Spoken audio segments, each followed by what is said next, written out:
Guess what, Drew? We are live.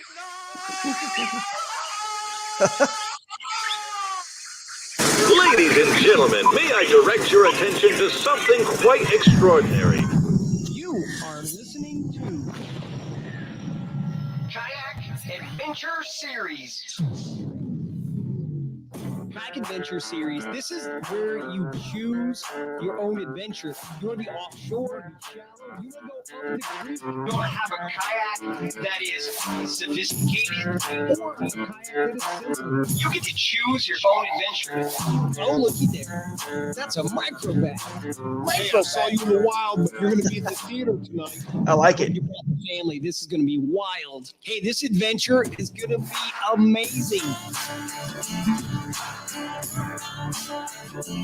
I'm impressed, Billy. I am very impressed. You did that all on your own, dude? Like, finally, some measurable output from Billy Kayaks. Finally, we've been waiting this whole time, everybody. Oh, Shout Lord. out to my my buddy John Parrott. He's amazing with mixing up, making music. But you know, we've talked about it before. It takes a little while for people to join. You know, when you hit go live, you still got to wait. So you know, it's a little bit of a long intro, but it's fun while we wait on people. There's a lot in there, a lot in that intro. If you go back and play it again, or if anyone that is not live and you're watching this, you know, you're watching this recorded, there's a lot in there. We talked about the micro bag. We talk about bring your family. There's a little bit in there about the theater. I'll see you at the theater, and so much. There's so much going on with Kayak Adventure Series, and today is a great example because today is where it all really starts. This is episode 4, but this is where it all starts, Drew. This is true. Yeah. So This I is guess true. while So you guys, I was going to say, you guys got me okay? Everyone can hear me? You guys in the comments, let me know. I'm in Florida. So down here, trying to, avoid Ohio winter as long as possible. So we're staying down here a few extra days. So hopefully I'm coming through okay. You guys got me? Let me know in the comments, guys. If not, I'll scoot closer to the Wi-Fi. Yeah, man. I wish I could see out that window a little bit more because I've been there. I've been to that house where you are, and the water is right behind you. There's a little backyard, and then you can launch your kayak right into the lake. Yeah, it's pretty cool. Exactly. It's right here behind me. You guys can see there's a lake right there. I don't know if you can tell. It's kind of blown out with the water. But anyway, Yeah, this is the official Shoaliepalooza live stream. We're going to talk all things Shoaliepalooza, getting ready. And hey, by the way, at 11 o'clock, 3 minutes ago, registration officially went live and open. So if you go to kayakadventureseries.com, for example, and I can actually share my screen and show you guys what I'm talking about. If you go over here to this website and you just click on events, you go over here to Thomaston, Georgia.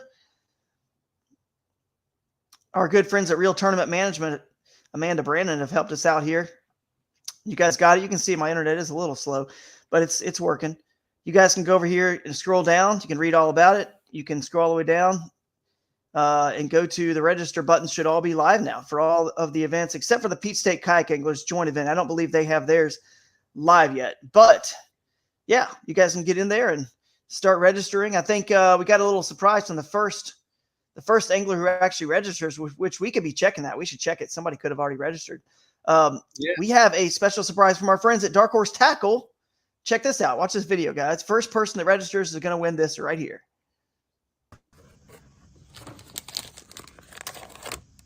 Oh, okay. Supporting small U.S. businesses. I love it. All this unique stuff. Look at these unique baits you're going to get here. I think that would catch a shoalie. I think so. Yep, that would catch a shoalie.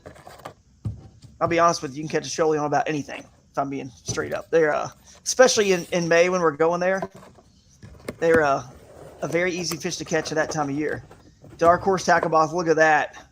Love it. Thank you guys at Dark Horse Tackle. So somebody probably has already won that, but we'll check in on that later.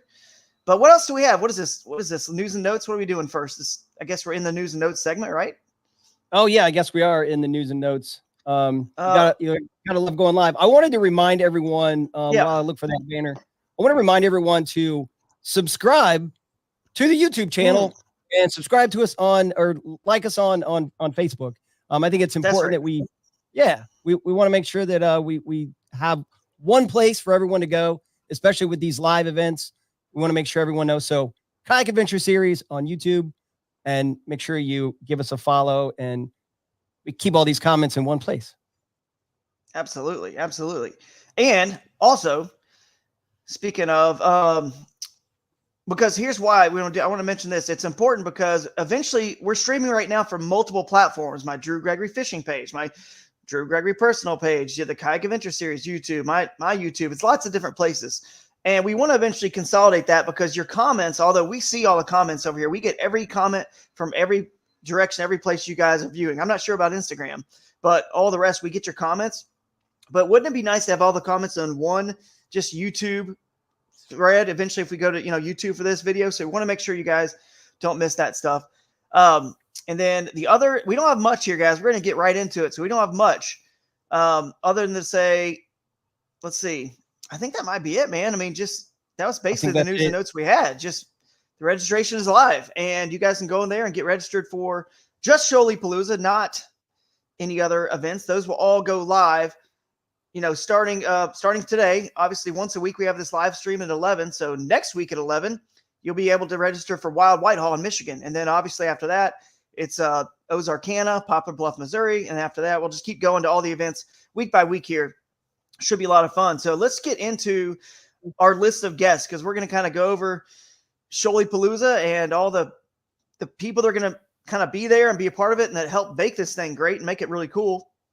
So let's bring in our first guest here, Henry Jackson from the Flint River Keeper, representing the Flint River Keeper. What we're doing here? I'm kind of a big deal. All right. What else for you, Henry? He's kind of a big deal. I like appreciate that, man. Thank you so much. Drew, I was doing the math a minute ago, and 2024 will be the 13th year that you and I have collaborated on some sort of project, man. Isn't that crazy? We started teaming up on stuff back in 2011. And so it's absolutely awesome to continue to be able to do that. And this event is really exciting.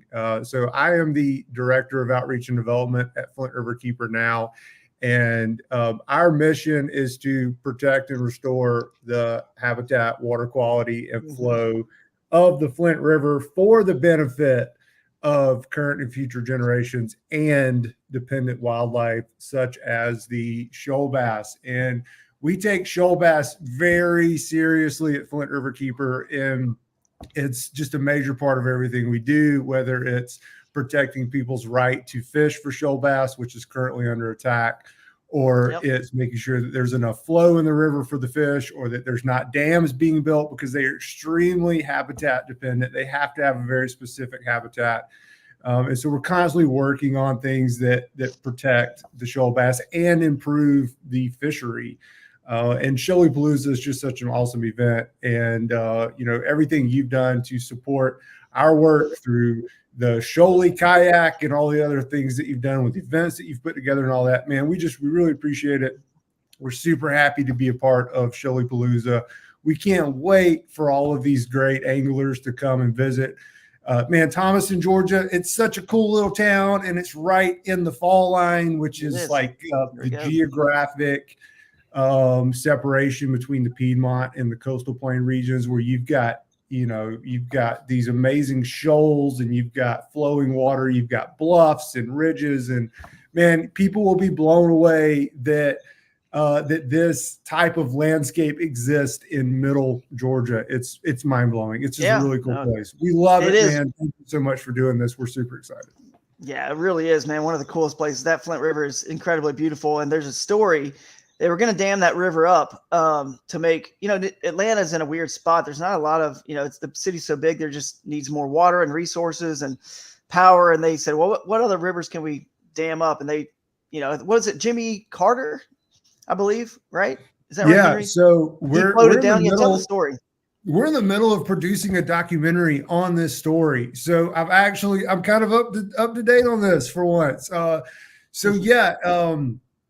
When Jimmy Carter was governor of Georgia, this is prior to his presidency, he was the first governor to tell the U.S. Army Corps of Engineers that they were not allowed to build a dam on a river in his state. I mean, back then dams were the thing. Like every politician wanted a dam named after them as their legacy. And it was, job creation, and we were going to use them for hydropower and water storage and all this stuff, right? And Carter, being like a nuclear physicist, being a brilliant mathematician, as the Corps, the Army colonel is sitting in his office telling him all this stuff, he pulls out, his calculator, and he's going through the numbers, and he's like, no, you guys are exaggerating the numbers in order to, like, here's the proof right here in the numbers. And he said, no, this is not going to be beneficial. We have to protect the environment. We have to protect the fall line area, and what you're proposing is not going to help, the state in any way. And so he blocked it. Right. And it established water policy for the entire nation. If you read the book Cadillac Desert, it's based on how Jimmy Carter's decision in 1973 set water policy for the entire country. And, that went down at Squirrel Bluff. That was the proposed dam site. And then in 2008, the topic came back up. Like, here's a great place from a dam builder's perspective to build a dam. So let's put one here, actually 3 dams. And Squirrel Bluff all the way down to Big Lizer Wildlife Management Area, which is the best shoal bass habitat in the nation. It's unbelievably beautiful. And the community members that stopped it in 2008 are actually the founders of our organization, Flint Riverkeeper. And their goal was to create a watchdog group that would be constantly working on preventing this from happening. So that's part of what we do is we're constantly ready to stop it when it comes back up. Yeah. This comes up like every 30 to 40 years, this damn conversation comes up. So it's not over yet. No, it's not, man. And so one thing we want to talk about with you guys is we're going to be raising money and more, support for the Flint Riverkeeper, which obviously is supporting and protecting the shoal bass at this event. So I know, so Crescent Kayaks is going to be, we decided to switch around and make Crescent the actual headline sponsor of this particular event, just because it made, we have incredible kayak sponsors of this series, lots of different brands, and each one will have an event that's named after them. But this just made sense because we have the Shoalie. Crescent's based in Georgia. A lot of the Crescent, like the owner, James, who may be on here in a minute, James Derbecker, he'll be there. Scott Butcher, I know, will be there probably with his family. Lots of the folks that work there. So it just made sense to make this the headline sponsor. So we're going to, as we've been doing with you guys at the Flint Riverkeeper, been supporting you guys, which you guys may know this, listening or watching, that a portion of every sale of a Shoalie kayak goes towards the Flint Riverkeeper to help protect the shoal bass. And we're going to keep that going and be able to, donate another Shoalie to you guys through those proceeds that you guys can raffle off at this event. So we're going to have a lot of shoal bass fanatics. So let's just raise a lot of money for that fish and your organization through this event. And actually what we also want to do, if James comes on here in a minute, we can touch on it, but give you guys come have you on stage, you and Gordon, the main two with the Flint Riverkeeper, or anybody else is it just you two, just you and Gordon, I believe? There's 4 of us actually. So 4, Gordon is our Riverkeeper. He sets the policy and all that, and is the, our head person. And then there's RJ Kapaya, who's our staff scientist, and then Miss Jessica Rutledge, who runs our office and keeps us all on schedule because we're scattered all over the watershed. Okay, well, we'll have you guys all on stage if you're there. We want to, James and I, we talked about, we want to give you guys, we've always wanted to find an event to give you guys that, a nice, those big fake checks, that kind of represent the amount of money that through the Shoalie kayak we've raised to protect the shoal bass, the fish through your organization. So that'll be really cool to see, because I also want to get a number from you, not just how much we've donated in kayaks, but how much you've raised through the raffling of those kayaks. And then it'll be really cool to see how much money and what good we're doing, for that fish. So the last thing before I let you go is actually let's have you talk about, because guys, Henry, if you guys don't know this, Henry knows how to catch shoal bass as good as anybody out there. He was a guide on the river. You may not fish for them as much as you used to. You're like me, you got the family, you got a lot going on, but you know how to catch them, and you're holding an event to raise more support for the shoal bass and the Flint Riverkeeper that's coming up in February that I believe I'm going to be able to make. And it's called, you tell us about that event, because it's a place that you guys can go and learn more about how to catch this fish. Trust me, if you go to this event, you will be like head and shoulders above the competition and the little tips and what you learn about the shoal bass. So tell us about that event, and then we'll let you get on out here. And thanks again for your time. Yeah. So Shoalie School is the event, and it is it is an opportunity to connect the academics, the researchers, the political advocates, and the anglers, all together so that everybody is working, as one cohesive community. The politicians and the watchdogs that are advocating for these fish and that are passing bills protecting these fish, the academics and the government-funded researchers that are, doing all the work on learning more about these fish and what we need to do to make sure that they are protected for the long haul. And then the anglers that are so passionate about getting all the water and protecting them. It gets everybody in one room. It's February 29th, like 6 p.m. to 10 p.m. at the Hargreaves Capitol Theater in Macon. We're going to show some films and we're going to have dinner and plenty to drink and live music and, wonderful people on the stage. And you yourself, Drew, you were on the stage last year and provided an excellent breakdown of different tactics for fishing for these fish, for river bass in general, from kayaks. And so we really hope you can make it back. We loved having you. And man, it's just a great evening. It just gets everybody together in one space, that knowledge transfer, that skill transfer. And Drew's right. If you want to learn more about fish, more about shoal bass, river bass, and in general, February 29th in Macon, Georgia at the Capitol Theater, that's where you need to be. All right, man. I love it. I'm going to put it up here so people can see. I think this. Yeah, and while you're doing that, Drew, I looked on Audible. This live stream is not sponsored by Audible, but Cadillac Desert. If you're a dummy like me and you like to listen to your books, there's a audio book for Cadillac Desert. So one credit, I just signed up, so I'll be listening to that one. It's about 11-hour read, so can't wait to read that one. I love a good book recommendation. Absolutely. Yeah, well, before you go, Henry, I'm going to bring on James, owner of Crescent. James. I'll bring him on to say hey to him, and he's in the car. Yeah. What's up, buddy? I got through security, so I made it. You made it. Nice, man. Yeah, there's many walls and layers. We just don't let anybody on the live stream. So here he is. And man, we're excited to have you at Shoaliepalooza, James. And obviously, if you guys don't know James, he's the owner and founder, and the whole just that cool vibe that the Crescent brand has, is sort of laid back, just fun. Yeah, spring fed rivers and beautiful water and just the fun. That comes from this guy right here. And anyway, James, glad to have you, and we're excited. I know you and I want to get on that stage and present something to Henry and Gordon and just promote the shoal bass and obviously what we do at Crescent too. So yeah, you excited? From the promo video, it was awesome having the guys, and then we've been looking for the right time to do it, and all the stars have aligned. It's pretty cool. Probably 8 months ago, Drew sitting at our kitchen table with my family, just going off about something. We're like, what the what the heck is this guy talking about?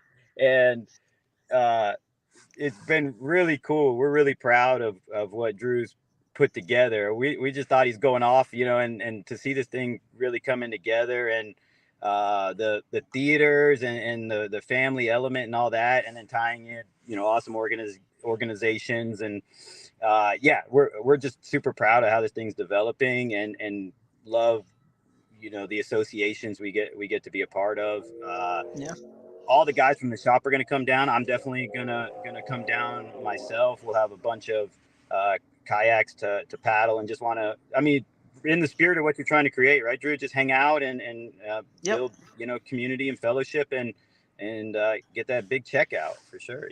Exactly. Just the 6 biggest kayak parties of the year. That's all it is. It's pretty simple, right? We have something funny with the rules and this whole format. We just thought about one thing. We asked ourselves one question. How does this rule or format decision help the anglers have more fun, catch more and bigger fish? And if the answer is it doesn't, we don't make it. You see what I'm saying? It's very simple what we're doing here, guys, at the Kayak Adventure Series. But Henry, man, I guess we'll let you go. I have one other question for James, but thanks for your time, and we can't wait to see you and the entire Flint River Keeper, for me personally, at Shoalie School, but then for you guys at Shoaliepalooza as well. So thanks for hopping on. Awesome, guys. Thank you so much. Thanks, Henry. All right. Well, We may have taken James out too early, or he may have got off, but that's okay. We can still do what we were going to do with James, because Fletch is here. Fletch, you are in Hey. the show, man. Yeah. Sorry. So look, You gotta give me the high sign here, man. I was. Yeah, you're good, man. I don't know if James cut out or if you accidentally pulled him out, Billy, or what happened. But No, I think he jumped off. So. Okay, he jumped. Okay, well that's okay. We were going to ask him. He's back. Here he is, back, because now we got Fletch here and James. Hey, James, we want to ask you.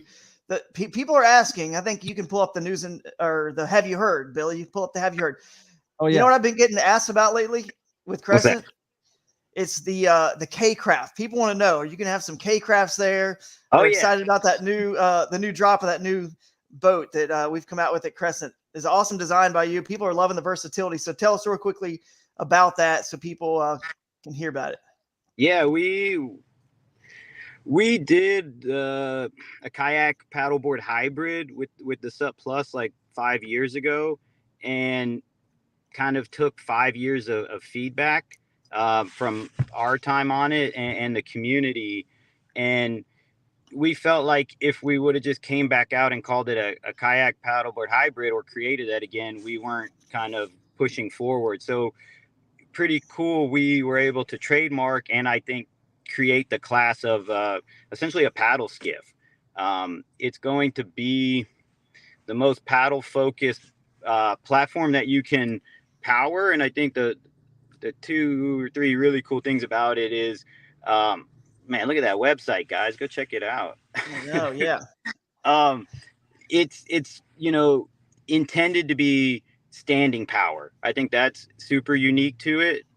So you kind of on the kayak realm, you're kind of increasing its abilities from the kayak end with the standing power intention, and then so that's the paddle element, and then from the skiff size or side, 2.5 or 300 electric, right around 60 pounds. So it's kind of like adding those features to a kayak, and that standing and open platform is really unique. And then taking the world of micro skiffs so small, around 60 pounds. And it's really cool because we wanted to make something new and unique, and weren't really sure how it was going to get received, you know, and it's so cool for us because it's like such a reinforcement of like the industry wants innovation or something fresh, and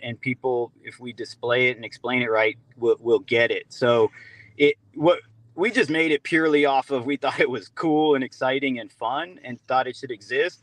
And the response, not since we did really the Shoalie with Drew have we had excitement, and that was the same idea with Drew, you know, bring him in, let's do something new with the Shoalie. I think that's the best, you know, or just be in the conversation of the best paddling, fishing, kayak in the industry. And I think with this thing, it's just, I don't know, it's cool because it lets us keep pursuing that, you know, if the feedback's not good, then we got to go kind of back into that simple, you know, that lane. This just shows us that the path, and we have like a kind of a multi-model plan for this thing, and it just shows us the trajectory or the path is one to, you know, that's right. And so that was really exciting. Yeah. So Fletch, you're representing Westbrook Supply Company. You're an awesome dealer of not just Crescent, but lots of brands that the Kayak Adventure Series is sponsored by. But I'm sure you'll bring some boats too and have some stuff there, and you're going to be selling this. So if anybody in the Georgia area wants to pick up a K-Craft, they can get them from you. But before we talk to you, Fletch, I'm going to have one last question for James, and we'll let him go because we know he's traveling. But the last question, and I wanted to let people know, is thanks to Kevin Pudelovich at 5 Star Heating and Air, who's one of our sponsors of the series. He's a kayak angler out of Pennsylvania, and Crescent Kayaks. Between the both of us, we're going to be able to do something pretty cool with the kids division. Every kid's going to walk away with, we can't say which model or what, but it sounds like every kid at all of our events is going to walk away. Not every kid that's a winner of the kids division. Yeah, that's a lot of kayaks to give away. Is going to walk away with a kayak. And again, it's going to be a simple, small, lightweight, you know, kind of good paddling kids boat. But we're excited about that, James. I know obviously you and I both have kids and near similar ages and stuff. And the Crescent family, and the Crescent Kayak family is definitely all about family as well. And this event is, so it just makes sense. So I'm excited about that. And I know you are too with the kids, right? Yeah, we'll semi break some news without going into specifics. So we'll give you guys breaking news. So we won't go into the specifics, but yeah, we always try to do maybe a corny term, but like a cause behind the craft. And so with the K-Craft, we're doing like this really cool sea turtle research thing. We'll be able to track the turtles and all that, which is kind of cool. So we are going to be doing another release here shortly. And so the cause behind the craft for this one that's going to be coming out shortly, we're going to choose to partner with Drew's tournament series. And we're going to use that to fund the promotion and the sponsorship of the, I like the word, and not to correct anybody, but youth. And I like youth because it implies, like, youth is about the future, right? So kid might say, and not to correct anyone, but like kid almost says like a genre, where youth to me is a term that says like, this is the future of the sport. So why we're into, we want to be part of the growth of the sport. We want to be part of the beginning of it. And we want to bring quality, value, and features to anyone getting into the sport. So that's my little tidbit. We are going to use this model that will be coming to, that's going to be the cause that we use, is basically the future of paddling. Love it, man. Thank you guys for everything you do. And now we can talk to Fletch a little bit more, but we'll see you at Shoaliepalooza, James, and I'm sure I'll see you before then. But thanks for your time, bud. Yeah, guys, thanks so much for having me. See you. All right, see you. Fletch, what's up, yes, man? Sir. All right, so hanging in like a loose tooth, man. Yeah, absolutely. So you guys, I'm going to mention your company here, Westbrook Supply Company. If you guys aren't familiar, Midtown Atlanta, as you're driving right through Atlanta, which most of you guys will be, coming to Shoaliepalooza, stop in at Westbrook Supply Company. It's one of the coolest places, one of the coolest shops out there to pick up any extra supplies you would need. They carry, lots of things. You're a Yak Attack dealer. Obviously it's New Canoe, Crescent. I'm trying to think, Bonafide, right? So you got a lot of the brands. Bonafide, Native, Crescent, Liquid Logic, New Canoe, Eddy Torpedo. Line. I mean, you got Torpedo, Feel Free, Newport, Yak Attack. You got everything there. Branches, And so if you, and you're gonna potentially have some boats down there on display, and maybe even have some boats to sell at the event or whatnot, just some products to kind of help support the event there on that Saturday festival. I'm not sure if you guys are coming to the Thursday opening ceremonies or not, but if you are, and I believe Southern Boutique Outfitters, which I want to mention Billy at Southern Boutique, because you are an hour and whatever, half north, right in Midtown of the Shoaliepalooza event in Thomaston. But Southern Boutique Outfitters is another dealer that's similar to you. It sells a lot of the same brands, but he's about an hour and 15 minutes south in Americus, Georgia. So you're here on the show today representing the dealers that'll be there. I know Billy said he was going to come on Thursday because our opening ceremonies are at Spreewell Bluff Park, which is right on the water. So we're going to do our kayak demos on Thursday. So all the anglers, if you're looking to upgrade, looking to test out one of those K-Crafts we just talked about or anything like that, these guys will have you covered. And I believe if you need to rent a kayak, both of the dealers can help you out with that too if you're flying into the event. Because if you fly into the event, I mean, man, you're not that far from the airport, Fletch. So somebody could easily rent a kayak. We've already had a couple of phone calls, people driving down, asking about picking up boats before they come down for the event. And we don't typically do rentals, but we're definitely for this event, especially, we know we got a lot of people coming in from out of town. So if you need to pick up a ready to fish rig, definitely give us a call, and we'll do our best to make sure we've got something that'll work for you. Gotcha. We're really excited. I'm hoping we'll be there on Thursday. I'm pretty sure we will be. So we're looking to demo some of those boats and just be part of this event, because it looks like it's gonna be a great time. Maybe one of your team anglers, whether it's whoever might be fishing the event, I'm sure some of them, and they can be there with some boats to represent you guys on Thursday's opening ceremonies if you're not there. But we're so excited to have you guys there. And Who all's on your team again? There's Mike. Is it Tyler? There's a lot of good anglers. I mean, Craig Dye. Is Josh. Craig Josh is Dye. on your team, right? Yeah. Josh Tatum. Josh Tatum's on your team. That's right. You got a lot of good, Yeah. good anglers. I'm sure these guys are going to be fishing this event. So yeah, we'll have them there. And a lot of the guys are really excited about this. I mean, a lot of them fish the Flint regularly anyway, so they're excited for this event for sure. So cool, man. Well, anything else you want to touch on? I know you're going to be there. We're excited to have you. I mean, there's not a lot to say other than that you guys are going to be there. You're going to have, supplies, maybe we're going stuff to be for sale. there, and any anglers coming through town, anything you need, be sure and stop by on your way down. And we're going to try to have some gear down there with us. Our specialty is not just retail, it's rigging as well. So if you get out there and any anglers are having any kind of technical issues with motors or fish finders, electronics or whatever, we're going to try to have like a little mobile workstation ready to go. So, if anybody has any problems pop up, we'll be there trying to help out and make sure everybody is ready to go for this event. So awesome, man. Awesome. Hey, thanks again for everything. And we will see you there and can't wait to just have some fun with you guys. That's what it's all about. Yeah, I'm looking forward to it. All right. See you. All right. So we'll take a quick pause in the action just for a minute. Yeah. There's a lot going on. So we can do a couple of things. Yeah, I was going to say, I love that because, people are going to have an issue.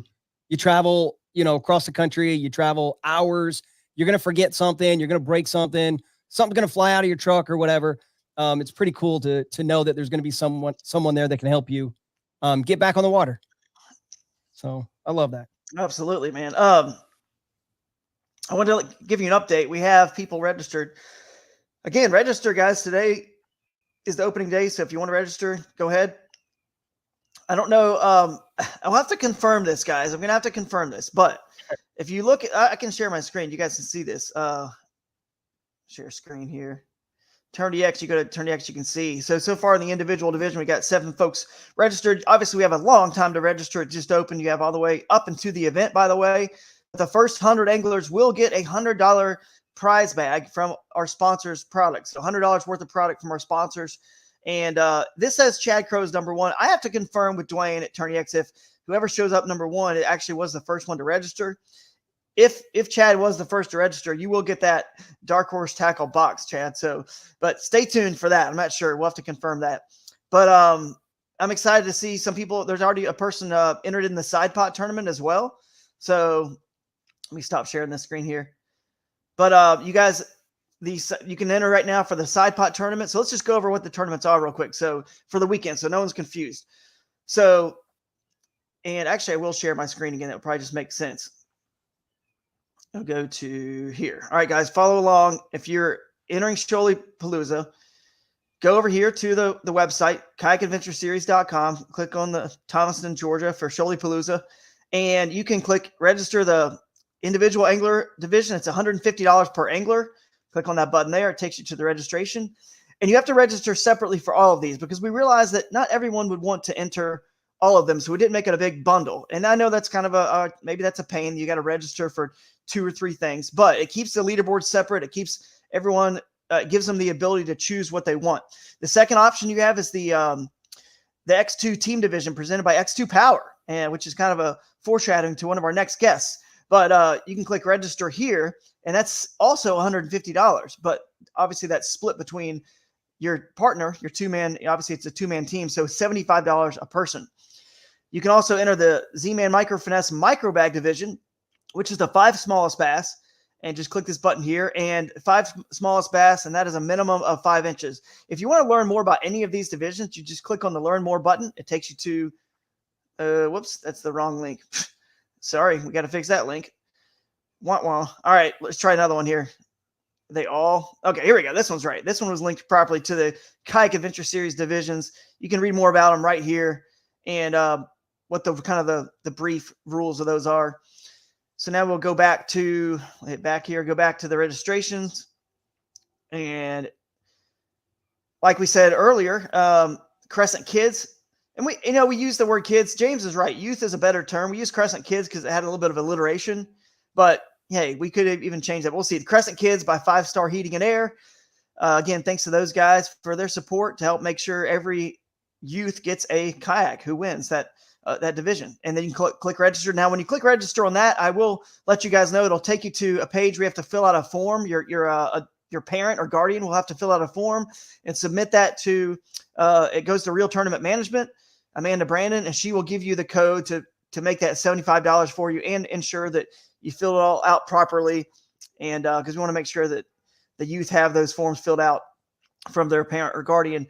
And then the last thing to talk about is the Batteries Plus Side Pot Tournament. It's $25 a person. And it's pretty simple. Sunday, if you want more fishing on Sunday, since our event ends on Saturday, you can go fish again. It's just 6-hour tournament. It starts when you register or when you click check-in on TourneyX. You have 6 hours from that point. And why did we do 6? Just to make it a little easy, a little simple. If you were partying late into the night, the night before for the tournament, after the awards, it's a huge festival, a lot of fun in Thomaston, Georgia. You'll learn more about that later, but we want to make sure if people just want to sleep in and they can start that tournament later, they can do it. And this is a good tournament. If you're just a beginner and you've never fished a kayak tournament, just $25, and you're going to win some Batteries Plus products or X2 batteries products for that. So no cash is getting given away for that. It just makes it where people are less likely to cheat. I mean, there's not a lot of, giving away, just some nice prizes, but they're not worth enough to where I think anyone's going to go out there and cheat. But just 6 hours laid back.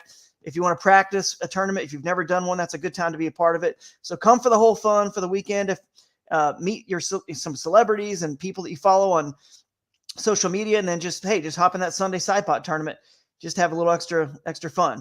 So the last thing I will say is the other ways to win and enter. We've got the Peach State Kayak Anglers are going to be holding a joint event for this Shoaliepalooza. So you can actually double dip, or obviously if you're entering more of these tournaments, you could triple dip or more for the Peach State Kayak Anglers. So somebody, I feel like, guys, somebody is going to win the Triple Crown, we're calling it. Okay, that would be the team division title. That their partner and them are going to win the team.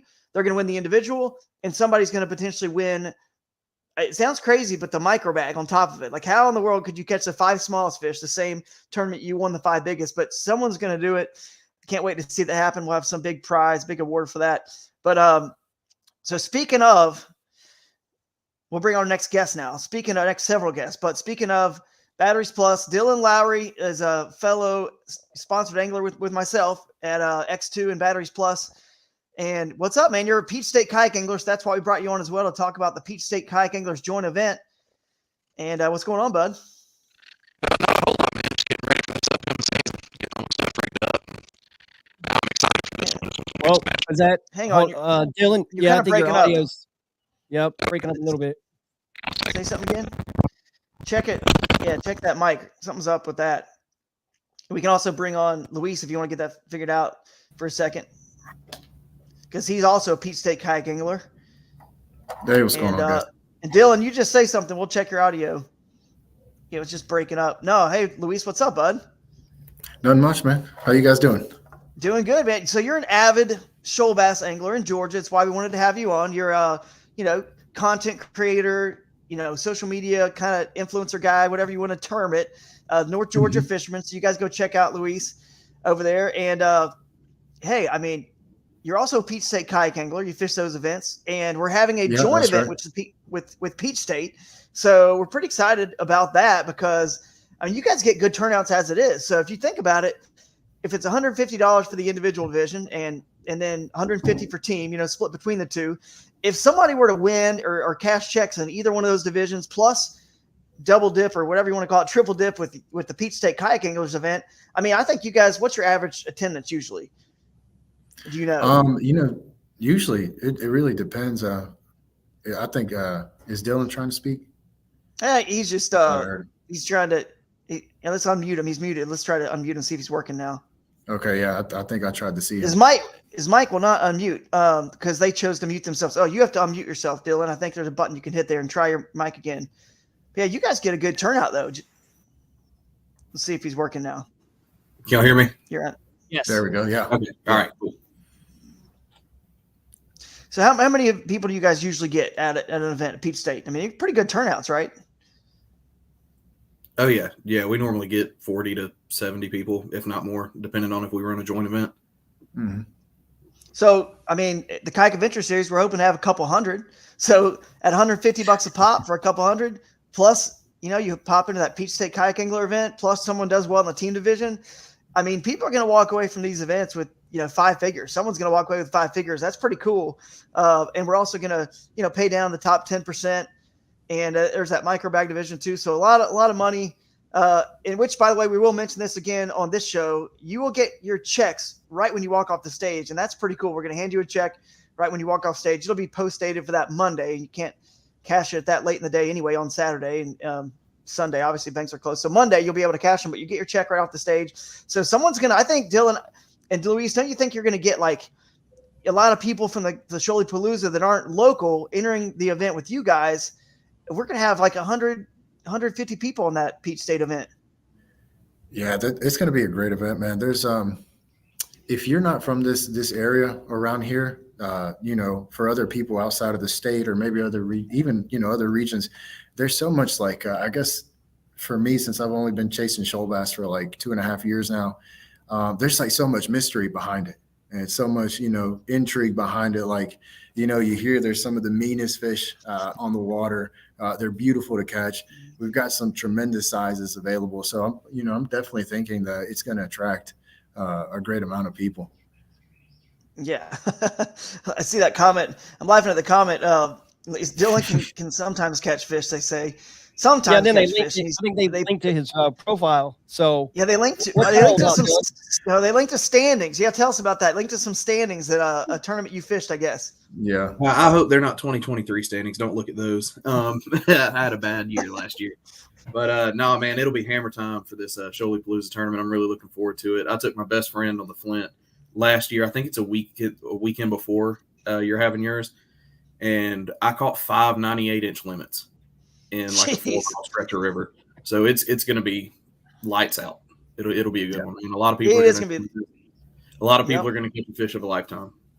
Yeah. So let's bring on another lights out shoal bass angler. Latrel Gaither goes by Banks and Eddys. You guys, he's a good follow. Go check him out because you guys we couldn't bring all the incredible shoal bass anglers on. Obviously, we love what you guys do. We love all the rest of them, but we just had to find 2 or 3 to talk about the event a little bit and some of the waters. So Latrell, you catch shoal bass like crazy all the time, man. We see you out there passionate about putting in at wild places. So you're probably loving the rules of the Kayak Adventure Series, being able to kind of launch wherever. I know you've done some crazy stuff, and we love it. We applaud that. I mean, we applaud it, but we also applaud the guy who gets out there with the motor and live scopes and just, because lakes are in bounds too, High Falls Lake and Lake Juliet. So let's have a discussion. We'll start with Latrell about the inbounds water. How do you think it's going to be won? Could the lakes, play? Because largemouth do technically get bigger. So what do you think, Latrell? We can't hear him either. He's muted. Try going on mute and the mute. There we go. I don't know what's up. Try going out and coming back in. And we'll talk to these other guys. I'll remove you. Just try going completely out. And we'll talk to these guys about it. All right. Well, Dylan, what do you think, man?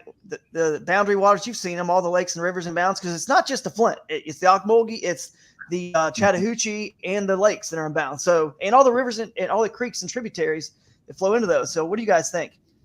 Oh, man. I didn't know Juliet was in bounds. That can be a tough lake to fish sometimes, but there are some giants in that lake. Yeah. Yeah.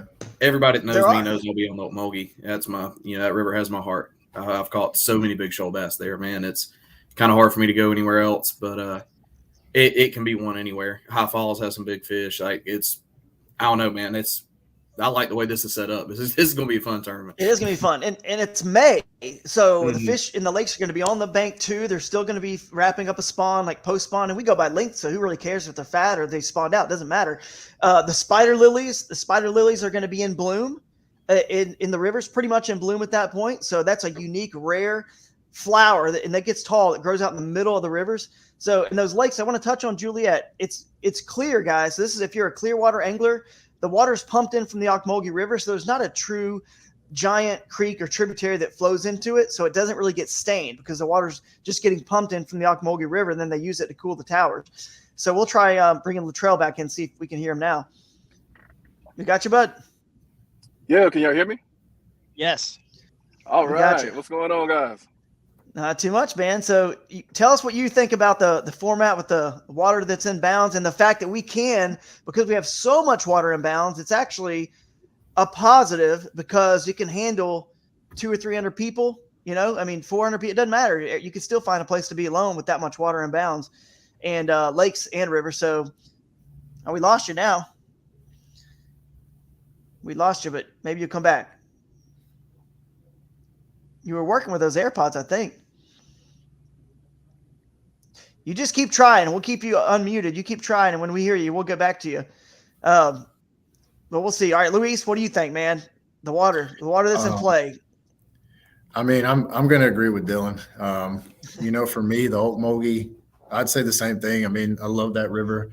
That's probably the one that I would, frequent the most when I'm chasing shoal bass. So, man, I've seen some big fish out there in that clear water, just strolling around, tempting me, not biting the thing that I throw at them, but I know they're out there. So, and just, like you said, with the Chattahoochee, Flint, Lake Juliet, there are some monsters there. I've only had a couple of trips up there, and they have been not too successful, right, for me. But definitely, I can't wait to see what kind of numbers, what kind of sizes it produces, and there's a lot of opportunity.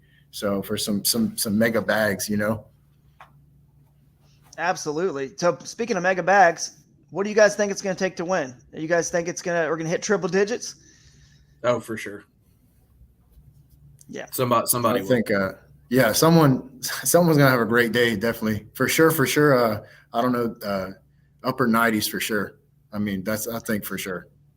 I think triple digits is going to do it here. And the logic is pretty much because we do have such a big boundary and water that's in play. I think that helps, kind of spread out the pressure a little bit from pre-fishing and the term. That's going to help everyone's limits get a little bit bigger. Plus, it's the extra 4 hours on Friday that I think is going to make it happen, because you got a day and a half, for 5 big ones, not just a day. So that gives everyone a chance as well. Plus the fact that shoal bass get long and big. If people don't know this, it's not a small fish. I mean, I've caught 2 over 7 pounds, and one of those was 24.25 inches. That's the longest shoal bass I've ever heard of being caught, unless you guys have heard of a longer one. But I had a fisheries biologist with me, Dr. Sammons, who's going to be on this show later.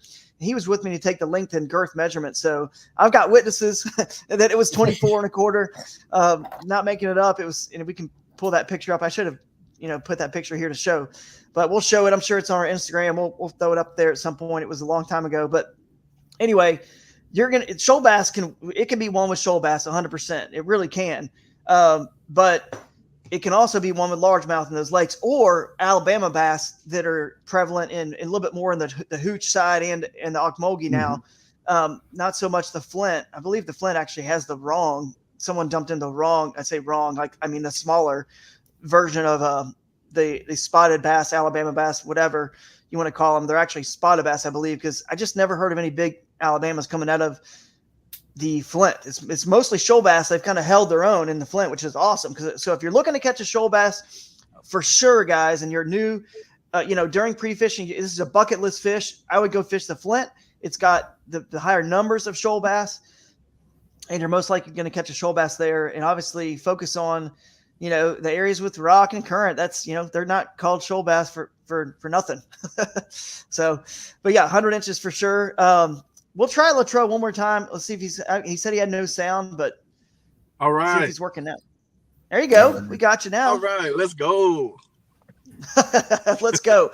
Give us your take, man, on the water. What you think it might take to win.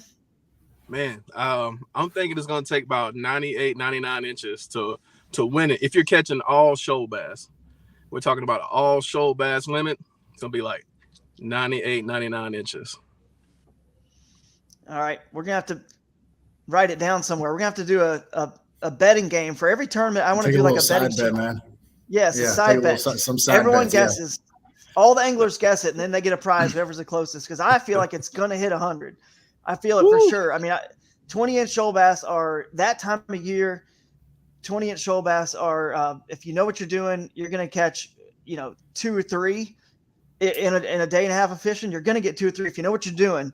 And what are the odds they're 20 on the dot? You're probably going to get a 20 3/4 or a 20 and a half or a 21 1/4.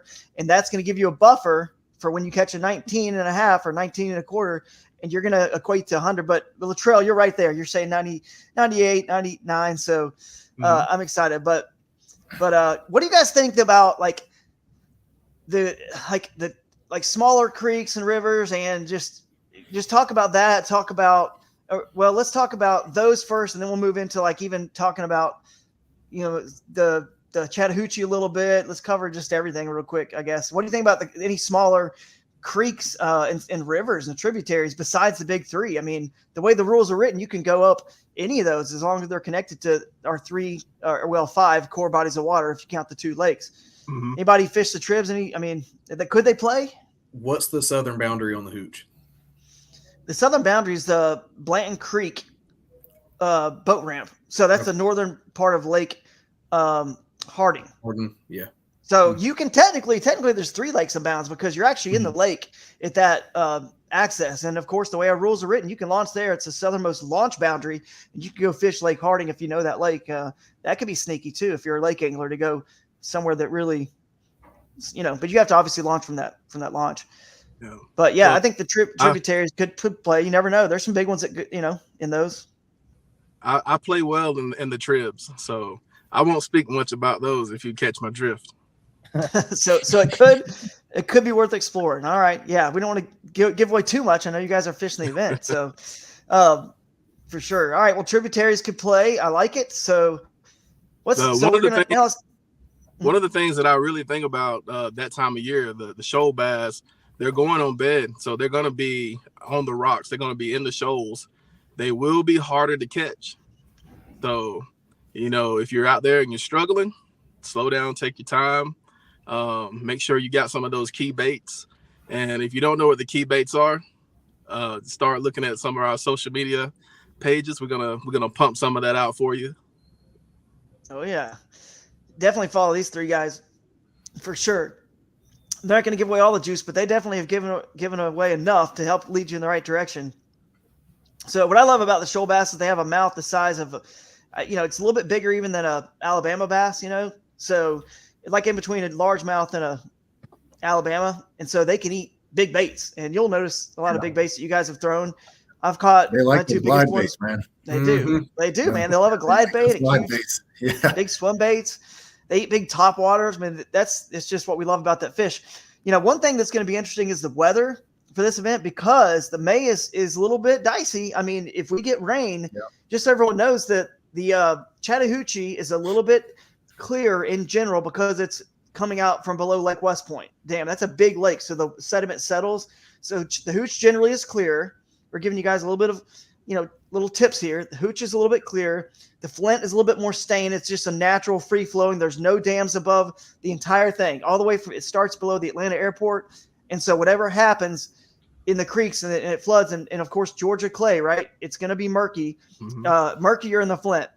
The Ocmulgee is interesting because it's pretty darn clear, but when they turn, they release water from the Jackson Dam, which makes Lake Jackson up there, it will get stained, when they it gets just kind of turbid and stained, but it's a little bit different type of stain. It can be like a good clarity. So be ready with some big baits that are loud and bright and shiny and white, potentially invisible, because when it gets stained, that's the ticket for sure. So, but yeah, the Hooch, we have let's talk about that a little bit. I think it could be a player. I think it's going to be a player with mostly people that know it and fish it often, that live over there, because it's clear and it's challenging because it's clear, but this big largemouth are in there, big shoal bass are in there, and Alabama bass. However, the percentages of shoal bass over there, I mean, we know you guys can do research and it's not hard to find this, so I'll just say it now.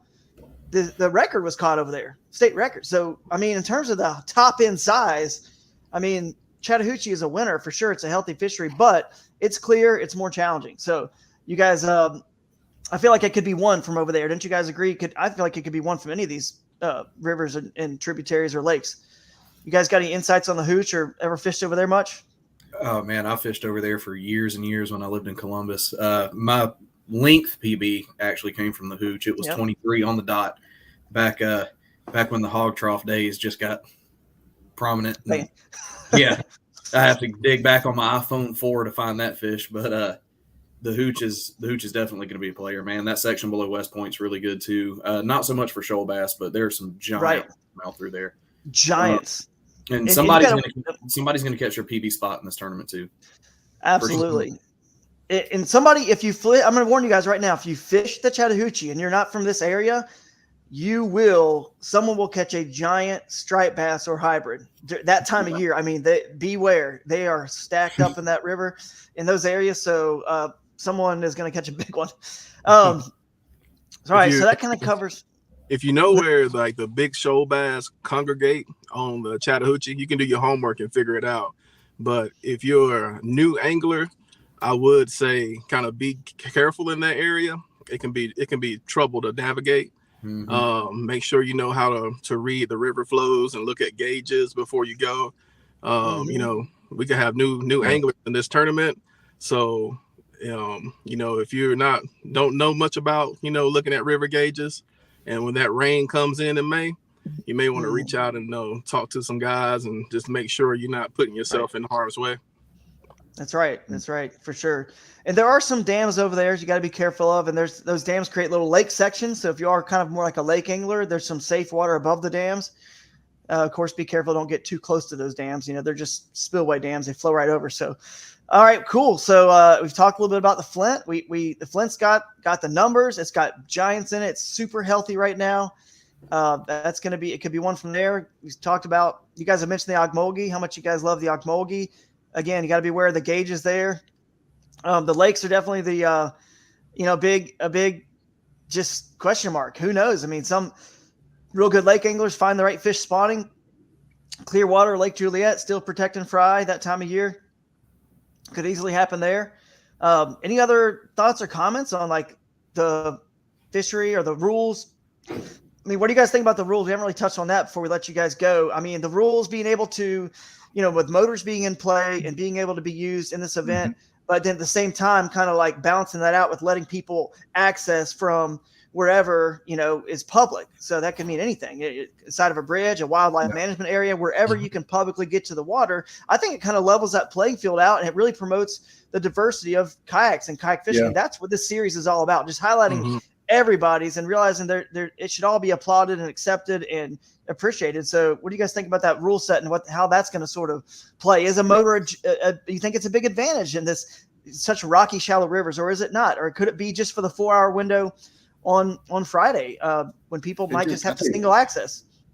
I think it really depends on what kind of bite you get on, what kind of pattern you get on, because I've had, a couple tournaments that I did okay, maybe like a top 10 finish.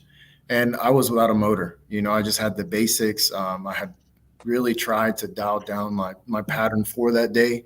So, but like with this format, I think nobody has an excuse. If you do your homework, if you do your research, it really, the playing field is evened out. Everyone has a chance. So you never know what's going to happen, right? I mean, especially with tournaments, you really don't know what, especially like you said, with those 4 additional hours, guys, anything could happen. Somebody could win it in those 4 hours. So I think it's going to be good. No, I agree, man. I'm excited. There's one thing, and I'll let Dylan and Latrel touch on that too. But before I forget, there's one thing I want to mention about the shoal bass that's unique, and it's kind of leading into our next guest, Dr. Sammons. When he gets on here in a minute, we'll pop him in. But I don't know if you guys even knew this, and if you've ever watched any of my podcasts, I've mentioned this little nugget about shoal bass a few times, but this is crazy, guys. The shoal bass is not like any other black bass species that we're in a tournament. You really are targeting females, the ones that really get big. Every once in a while you get a male that gets pretty long and big, and obviously they can get decent size, but never as big as the female. So we're kind of wanting to catch a female in a tournament, right?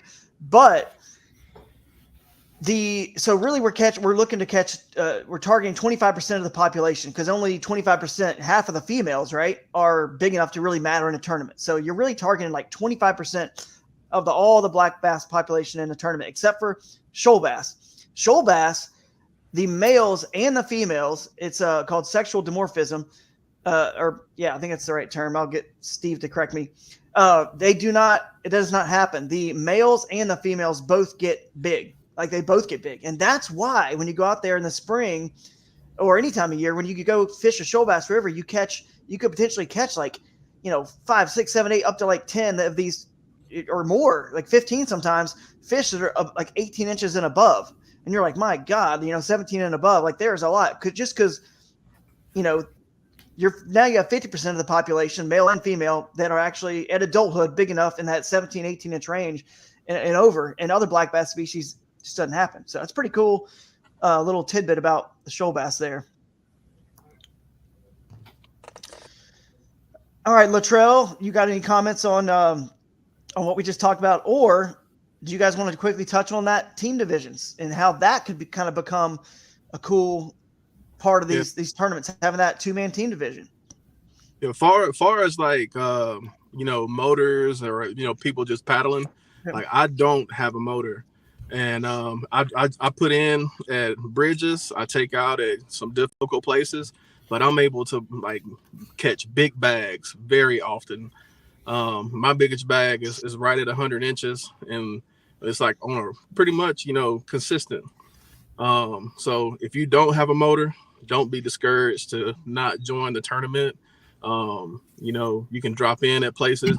You can get places that people can't, that have a motor. And so, research those places. If you need some help, reach out to me. I'll point you in the right direction. And anything else y'all need to know, reach out to Atypical Outdoors. He's another great guy. And Louise and myself, we chase these shoal bass hard, pretty much every year. Yeah, Eric's great. Yeah, they've put me through some stuff, man. Latrel and Eric, I've showed up before, and I'm usually fishing the lake, and I've showed up before, and I'm sitting there, hey, where's the boat ramp? And it's a lot of fun, man. It's a lot of adventure in that. So yeah, absolutely. I'm just curious to see also how that 4-hour window on Friday plays. You know what I mean? In terms of like the decision making on, like, do you just go to a lake that day, maybe, and just try to get a big one, like a big largemouth? You know what I mean? Mm-hmm. Because you can't do a long, river float in 4 hours. That's really hard to do. Plus, you got to start considering the time it's going to take you, if you did a river float, to shuttle back and load up and then drive all the way to your Airbnb and rig back up for the next day. It's like, man, because most tournaments, Dylan, you fish a lot of big national stuff that I do, dude. Even when a tournament ends at 3:00, we're still struggling to get dinner, do all that, and get rigged up and get to bed at a decent time, as well. So it's going to be a challenge to finish at 7. There's a lot of strategy that comes into play. I think that it might lend people to try a lake, because maybe it's a weekday, or the river, but a single access spot on a river, or gamble. Maybe they didn't have the best pre-fishing, and they know that, it's still just a 5-fish tournament. So if they got a primary spot they're going to hit on Saturday, maybe let's go, but it's not maybe as great as they'd hope, but it's like all they got, So let's use Friday as like another practice day. But the good news is, if you happen to stumble on something, it's going to go to that bottom line of your 5-fish limit on Tourney X. So I think that's going to be interesting. And definitely I think it's going to cause people to fish single access more on that Friday instead of a float on a river. So I just can't wait to see and hear on stage like what you guys were thinking when I interview you guys on stage about this at the Ritz Theater. So any other thoughts on that stuff for that 2-man team division and some strategy with your partner? Are you going to fish with them? Are you not? Are you going to, like tell each other a lot of stuff because you're also in the individual division? So you don't want them to give them information to possibly beat you either. So how is that going to play? That'll be interesting. Yeah, this is going to be a fun one. There's a lot of different outlooks for this. I personally, I'm gonna go swing for a big largemouth on Friday. And it's no secret I'll be on Juliet. I just feel like that lake has the biggest largemouth. It is very difficult to fish. The water's super clear, but I don't know, man. I feel like that's the best place to stumble into a 7-8 pound largemouth. Yep. And that can do a lot for this tournament. Now, I'm gonna go ahead and put it out there. I think I'm gonna go 102.5. Takes the win. Takes the win. Okay. All right, cool. And hey, by the way, Lake Juliet, a lot of anglers do love to fish lakes. I've had people messaging me saying they're looking for lodging closer to the lakes because they're lake anglers. And tell us, is there grass in that lake? Because if I remember, I've only like kind of seen it. I think there is grass because it's clear and it lets. Yeah, hydrilla, I think. Is that right? Yeah. Mm-hmm. Yeah, that lake's covered in hydrilla. It's got a lot of standing timber. It's a pretty diverse lake. Yeah, it's pretty big too. I mean, it can hold a lot of anglers. So I could definitely see some big ones coming out. Every once in a while, someone will catch a shoal bass out of that lake. Every once in a while, usually around the riprap or somewhere like that, near that outflow, I believe, because there's a little bit of current flow. But shoal bass just get sucked up in there from that Ocmulgee River, and they're stuck. So every once in a while, you hear about someone catching one there. So that's a cool strategy, man. I appreciate you guys like mentioning some of the stuff you're going to do and talking about these lakes and giving a little bit of info because this is really what this live stream is all about. We want to give somebody just a starting point, where they're not completely lost. And you guys obviously know that water really well. And Latrel's gone. We thank him for joining us. And you guys have any last minute ideas or comments about anything for the anglers that you want to cover? Or do we hit it all? Just bring some big baits. That's the best advice I can give you. Bring some giant swim baits. Awesome. Yeah. Awesome. And be ready for anything, whether you're a beginner or, even an experienced angler like Dylan, be ready for anything. It's always fun on the river, man. Crazy things always happen. So always happen. Yeah. No doubt. Especially with this format. So I can't wait. Yeah, I'm excited, man. Well, Dylan, where am I gonna see you possibly? I'm fishing this Bassmaster Kayak Series this year because I'm kind of busy running this, so I only have time to fish probably one other series. But you fishing the other big? I'm sure you're fishing lots of big national stuff this year. Oh yeah, I'm gonna try to balance both. I'm gonna fish a little bit of Hobie, a little bit of Bassmasters, but my first one of the year is gonna be at Murray. Okay, awesome, man. I might see you there if I make that one.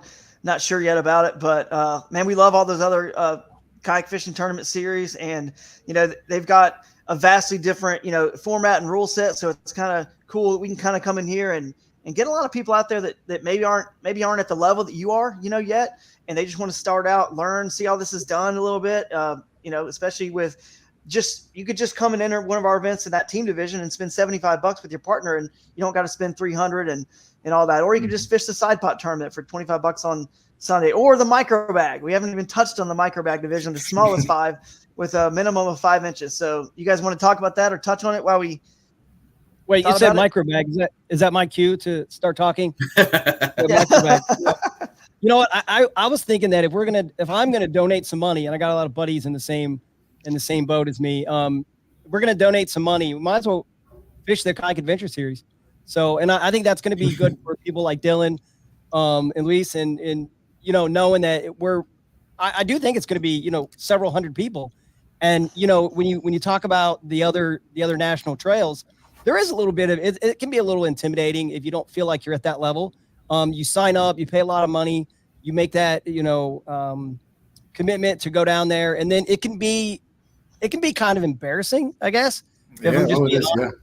Where you don't finish well, and then who is this guy? And I think if Kayak Adventure Series, I could finish last place, and I know I'm going to have a good time.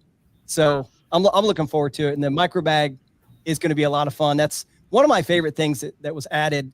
And I could actually see other local trails kind of, adopting that and trying to do something similar, because, you think about it with the bass boat tournaments, they have that limit because they legally can't keep the fish. And with the catch, photo, release, you can photograph it and we let it go, So, a lot of fun. But anyway, what do you guys think about the micro bag? I like it. I mean, it adds a new little twist to it. I think Vinny with Queen City, he either does a smallest fish or a small bag pot, and man, everybody loves it.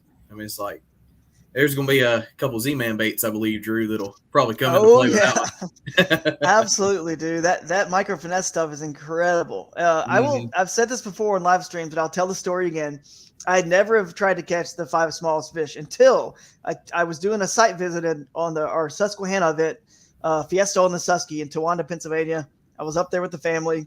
So, of course, you got the kids. It's hard to catch big fish, and they're making noise. I said, you know what? I'm just going to do nothing but target small fish. I got the ultralight out, little spinning rod. I got that Z-Man micro finesse, and I started to fish for them. And I would take these little side channels that are too shallow and too small generally for – sometimes you even had to get out and drag the kayak because the water was so low.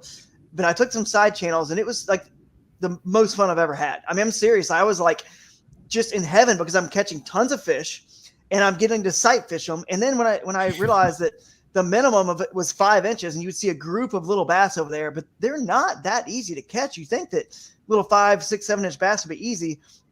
They're not always that easy because they'll get spooky too. And you got to like be quiet and stealthy with that little spinning rod, and you shoot it over there, but you got to be accurate, because if you can't get it near the 5 inch fish, you get it near 7 or 8. They're so fast, they're going to eat it first before the 5. And so you actually have to be very accurate. I could see a fly rod coming into play and a little, all this little ultralight stuff working. And I'm just curious to see how many people enter the 5 biggest, the individual division and the team division, and also the micro bag, just in case they don't have the best event and they can switch to micro, or they want to try to double dip, like we said, or triple dip and win the Triple Crown, because it's only $25. So I can see a lot of people entering, the micro bag in conjunction with the biggest, just to kind of hedge a little bit, because not as many people are going to be fishing that side of things. And it's a separate tournament. So there's a separate pot of money that's going to the winner. So again, if it's $25 and you get enough people in it, someone's still going to win $1,000, for potentially. So it's going to be very interesting to see how that plays out. Well, you guys, I can't wait to see you at Shoaliepalooza. I think this pretty much wraps up our discussion with the anglers. So thanks again, Luis. Appreciate it, buddy. We'll see you out there. Thank you, guys. Thank you. Dylan, thanks, catch you on the tournament trails and at Shoaliepalooza. And Appreciate of course, you having don't me on. forget, guys, when the Peach State Kayak Anglers button, when your tournament goes live, guys, for the joint event, it'll be linked live on the kayakadventureseries.com website as well. So let's get 150 people in that event and make that one just giant as well. So that'll be a lot of fun. All right, catch you guys later. Absolutely. Thanks. Thank you. See you, bro. See you guys. Bye. Bye-bye. All right, so moving on. So aside from the tournaments, Billy, we got other stuff going on.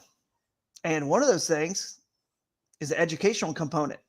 So we're going to bring in the man who will also be at Shoalie School. I believe he's there every year, so I don't know why he wouldn't be this year. Let's talk to Dr. Steve Sammons. Howdy, What's y'all. up, buddy? Oh, not much. How about yourself? I'm doing good, man. We were doing real good. Just Billy and I are here just talking Shoaliepalooza, and we cannot wait to have you there to do one of your epic shoal bass seminars at on Friday during our breakfast seminar series. So real quick, I'll explain this. Friday morning, everyone. So here's the lay of the land for a Kayak Adventure Series tournament. Thursday night, opening ceremonies.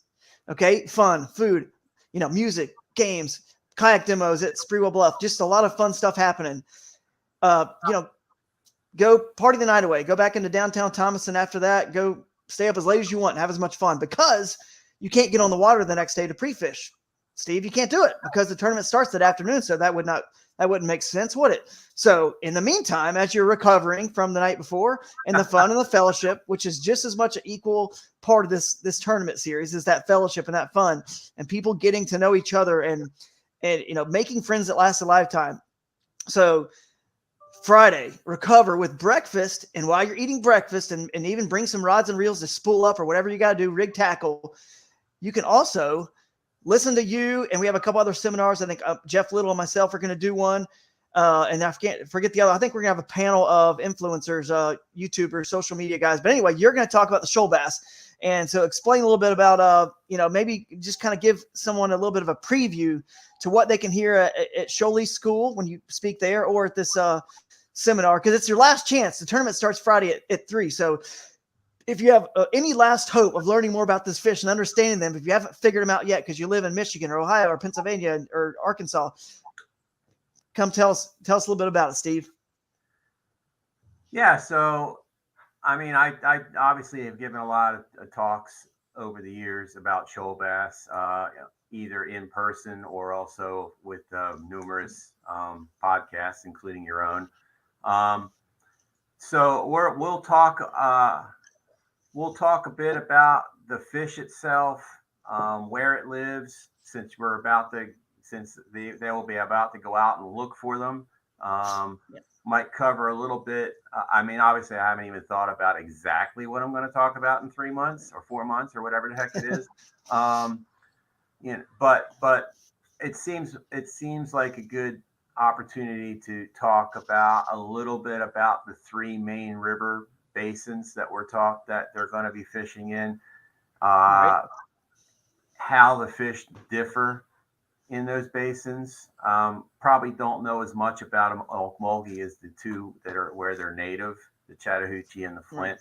But we certainly do know a bit about how different they are in those 2 basins. But yeah, as like a teaser, if that's what you want to call it. So this is, I've used this before, this term before. Shoal bass are the ultimate river bass. Many people fishing for smallmouth bass would argue, but you know who hasn't ever argued that? Anyone who's fished for smallmouth bass who's come down and caught shoal bass. They go away realizing that I'm not mental. Now the Susquehanna River is probably the closest smallmouth bass fishery to what you would expect to find in your typical shoal bass streams. There's something real special going on with that river, but that's a rare beast. There's not a lot of other rivers that produce smallmouth bass like that. I mean, obviously the Great Lakes and, flying trips to Canada. Well, sure, of course. But I mean, we're talking about public rivers here. So these fish reach 5 pounds routinely. It is not that big a deal for a shoal bass of either gender to reach 5 pounds. I caught a little bit of what you were talking about earlier. The sexual dimorphism is very low in this fish. I mean, if they're 6 or 7 pounds, yeah, we think they're probably females. But both fish, given that this is a length-based tournament, both fish reach 20 inches. Both sexes reach 20 inches, no problem. And if, when you're fishing in the spring and you catch this fish that's 20 or 21 inches and it's not all that fat, the temptation is to say that that's a spawned out female, and it could be, but it also equally could be a male guarding a nest or guarding the fry or whatever. So that's pretty different. And that's another reason why the fishing for big fish there is kind of crazy. If you think about it, there's not a lot of male smallmouth bass that reach 21 inches. So if you're talking about big fish, you're dividing the possible number in half right there, because almost all bass have a 50-50 sex ratio in their populations. So shoal bass, you automatically have more fish that reach 20 inches because the males are doing it too. They aggregate in the spring. Most other bass don't do that. Some research in Oklahoma has shown that the Neosho smallmouth do sometimes aggregate in smaller numbers than what we see for the Flint, or for the shoal bass, excuse me. But your tournament's kind of going to be on the tail end potentially of that aggregation, so it's hard to say what you're going to see. If it had happened this year, it would have hit it perfect, because it was late this year for some reason. On average, it should be over by then or starting to break up. But still, when you find aggregations of shoal bass spawning, you're talking numbers beyond imagination. You really are. I'll bring up a picture here too, Steve. Yeah, there's a couple pictures. There you go. So, there's Brooks. Brooks Beatty with the giant. That was actually on the cover of the Angler magazine, and this isn't the best quality photo. That just kind of shows the bars and how pretty they get. I'm gonna try to find that 7.2 that I caught that was 24.25 inches with you.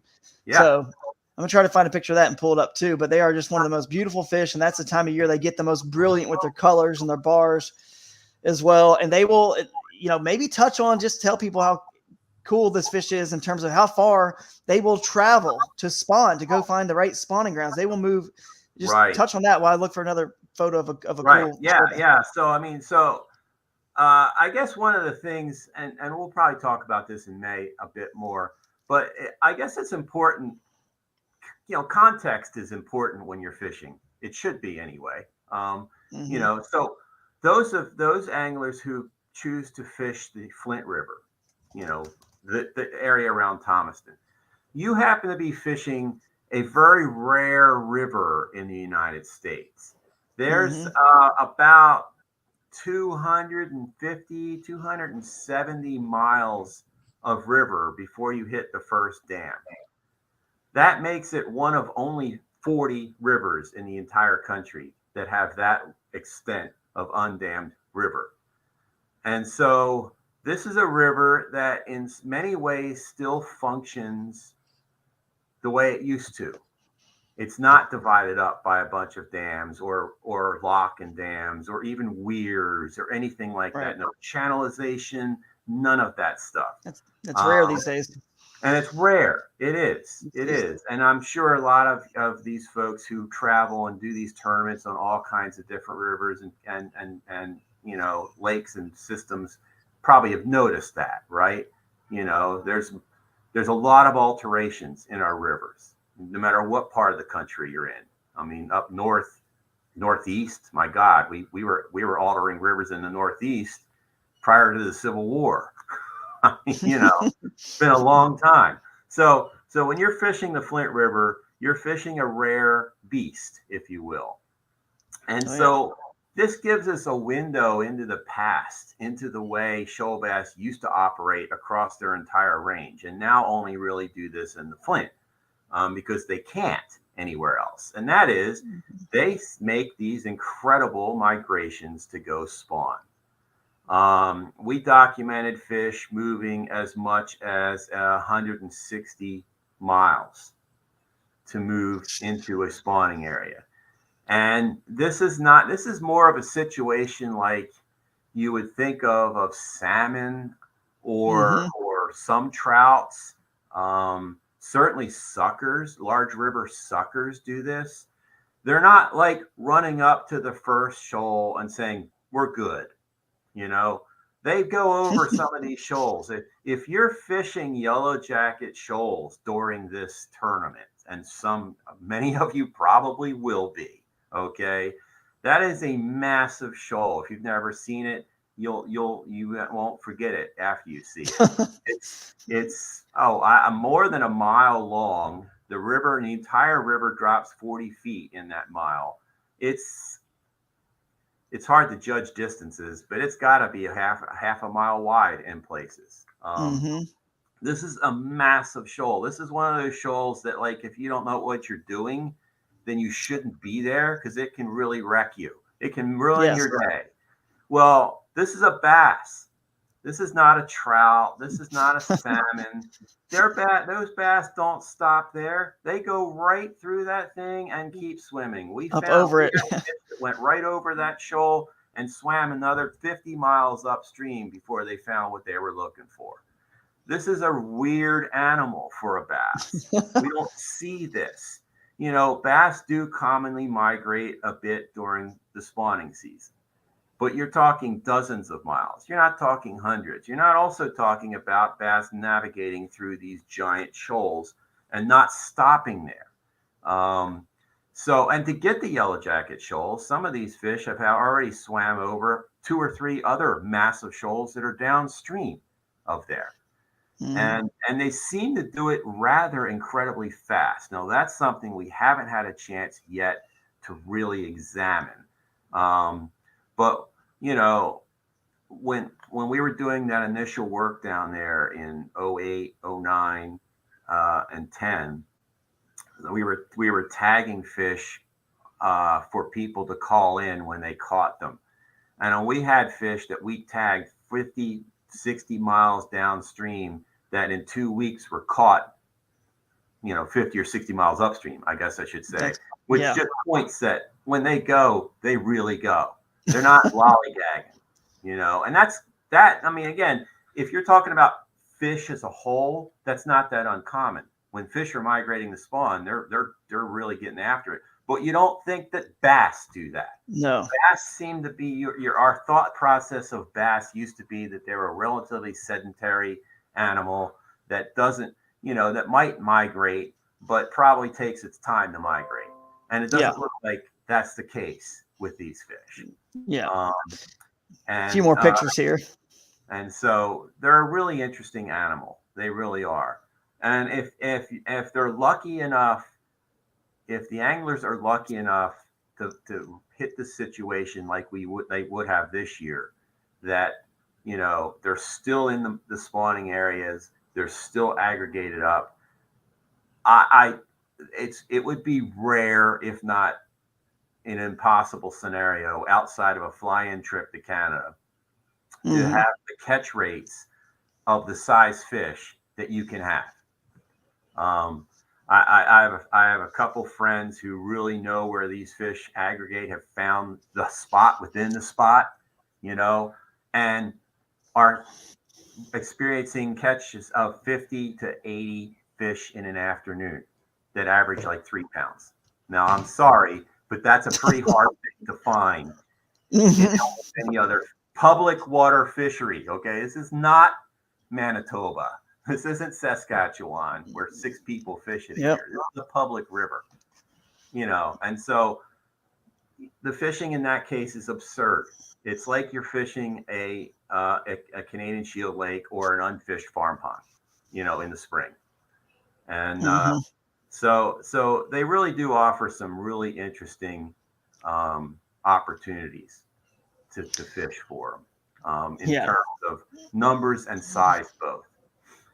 Absolutely. Well, hey, man, that's a great teaser. If you guys want to learn more about that, you can attend the seminar. We will have, it's not up yet, you know, registration for those seminars, but it'll be up fairly soon, probably after this 5 weeks where we open the actual registration for the tournament over the next 5 weeks for all the events. And we'll get those seminars up so you can register for them. And money that you guys, you know, you're getting breakfast, you're getting obviously the speakers, but the proceeds, those seminars, a lot of those proceeds actually going to be going towards the Flint River Keeper or the pediatric cancer. We're still to be determined which of our charities that money's going to go to, but it's all going for a good cause, and you're getting the breakfast as well. So, you know, I don't know if it's going to be $30 or $40 or something like that, but 3 incredible seminars. You're going to learn a lot.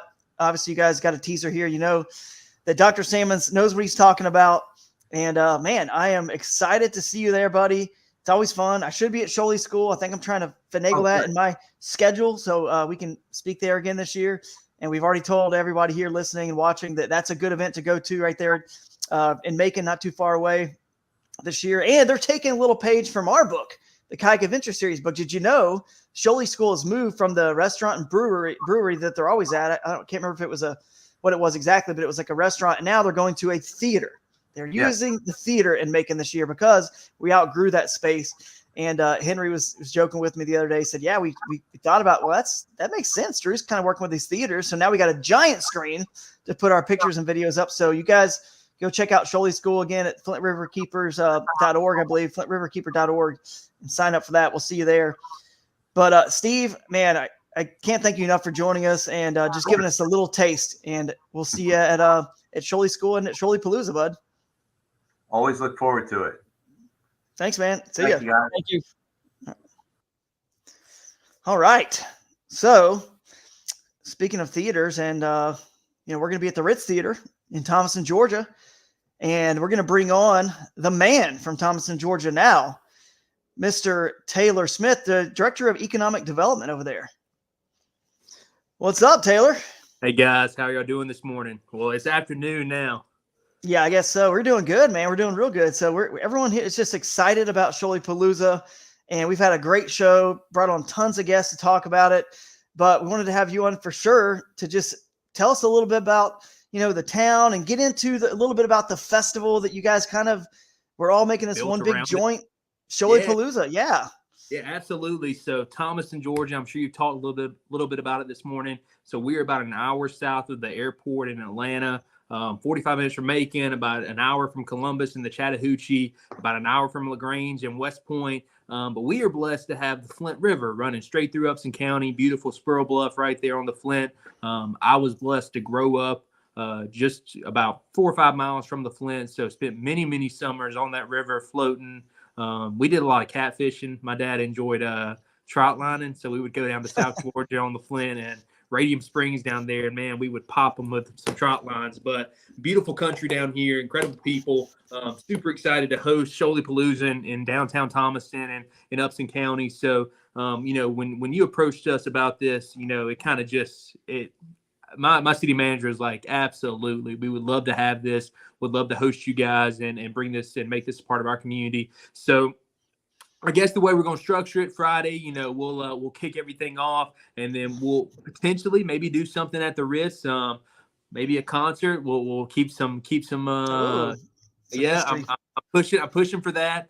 Just another way to try to promote the Ritz and this incredible 1929 single screen theater in downtown Thomaston. And then Saturday, so the big fishing tournament day, that afternoon, we will shut it down in downtown Thomaston, and we are looking to have Shoaliepalooza on the square. So we'll have live music, we'll have vendors, we'll have food trucks, we'll have kids zone activities, anything and everything for the fishermen, the wives, the families, and our general citizens. We want our general citizenry to come out and join us in downtown Thomaston and learn more about Shoaliepalooza, learn more about Crescent kayaks, learn more about GoPro, learn more about all of these incredible parts you guys have on board, and learn more about the shoal bass, learn more about the Ritz Theater. This, again, you can't recreate this today. I mean, it's just, we are blessed to have this incredible venue right here in downtown Thomaston. And as you can see, they are prepared and ready for Shoaliepalooza in May of 2024.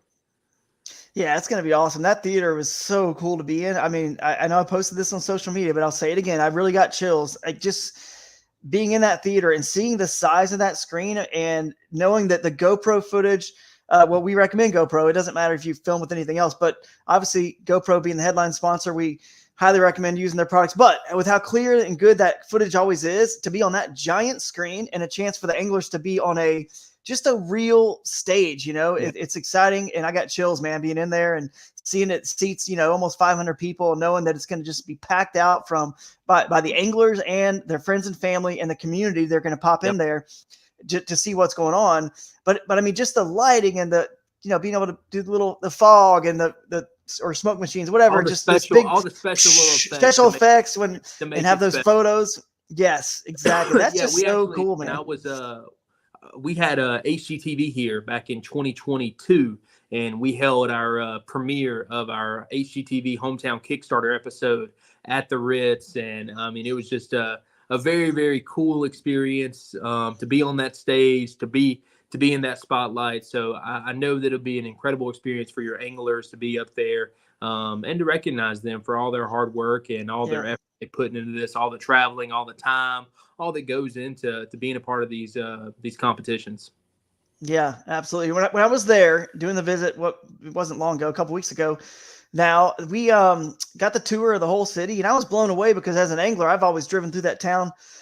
I mean, I'm talking like 15, 20 years ago. You know what I mean? And there was nothing really going on in downtown Thomaston. It was like, ghost town. And now I was blown away by all the cool shops. I mean, you guys had so much fun stuff. You had the axe throwing shop. You could drink and throw axes. I don't know if that's a good combination, but someone said. But you also had like things like you said for the families and some of the wives that might be joining. You had that cool store we went into that had the arts and crafts that you could go and paint and drink wine and do a painting class. You have just all this cool stuff going on. There's even a secret like speakeasy that we need to talk more about how we're going to utilize that at the Shoaliepalooza. Like maybe our seminars are done at this secret location. I had a meeting there this morning. That's where I came from before I got on this. I had a meeting this morning with about 30 people and perfect space for that. It's a hidden gem. I'll say that, because once you go in that place, you would never expect you're in downtown Thomaston, Georgia. No, we might have to use that for the after party or something one of these days. It is the coolest thing you've ever been in your entire life. I can't give it away. That's the problem. I just want to give it away and explain what all is in there and how incredible it was, but I can't. So you guys will have to come to the Shoaliepalooza and be a part of it yourself. Sign up. Thomaston, Georgia, and come see. I mean, because I'm hopeful that we'll have we've got several buildings under construction right now, several properties that are being rehabilitated. And I'm very hopeful that some of those projects will be nearing completion, if not completed, by the time Shoaliepalooza gets here. So we'll have a couple of new things to show you, as well as all the exciting things that have happened over the last few years. Yep. And we might even have, we'll see, potentially Abby Abundanza, I believe, is going to be doing some music. You don't know him, but I mentioned him to you. He's one of our anglers who also is a country music artist. So you're going to have a big stage in front of the courthouse, correct, for the live music on Saturday. We are. like you mentioned, you're gonna block off the streets, allow open containers. This is just one big giant festival. Walk to the kids zone, walk to the live music, walk to the vendors booths, walk to the Ritz Theater. It's all right there, guys. The only thing that won't be there is if you're wanting to do a kayak demo Thursday at the opening ceremonies at Spreewell Bluff is your chance. But the kayaks will be there from our vendors that have the kayaks on display. But there's no water right there in downtown, so that's the only thing you want to make sure you do on Thursday if you're interested in demoing a kayak. But man, I was just blown away by the city, the hospitality, and you guys in general, and cannot wait to just get as many people there and have as much fun as we can, raise money for a good cause with, the pediatric cancer and the river keepers. They're going to be a part of this, as well as the Altamaha River, which we didn't mention when Henry was on. We're also supporting the Altamaha River Keeper as well, because the Ocmulgee is part of that river system. But yeah, you're right there on the Flint. Thomaston's incredible. I just cannot wait for people to come to this event. If people miss it, I'm just going to be like hurt, because it's like not even about, we care how many people show up. It's like, no, like this is something you're going to remember the rest of your life and make memories.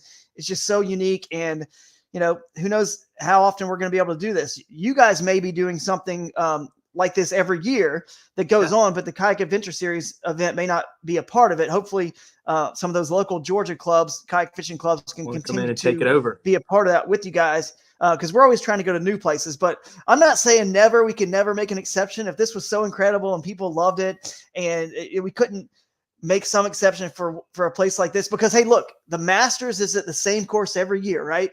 That's what I'm saying. The other majors move. All the other majors move. So anyway, we'll see. Shoaliepalooza on the Flint in Thomaston, home of the shoal bass. I mean, we're here for it. The city of Thomaston would love to be a part of that. And we're going to do everything in our power to make this an incredible experience for you guys, as well as all of the attendees that come, all of the families. We want everyone to have an incredible time here and just, be safe and fun and enjoy what we've been working towards. And, if you realize that you like it, maybe you decide to sell your place and come on and join us in Thomaston.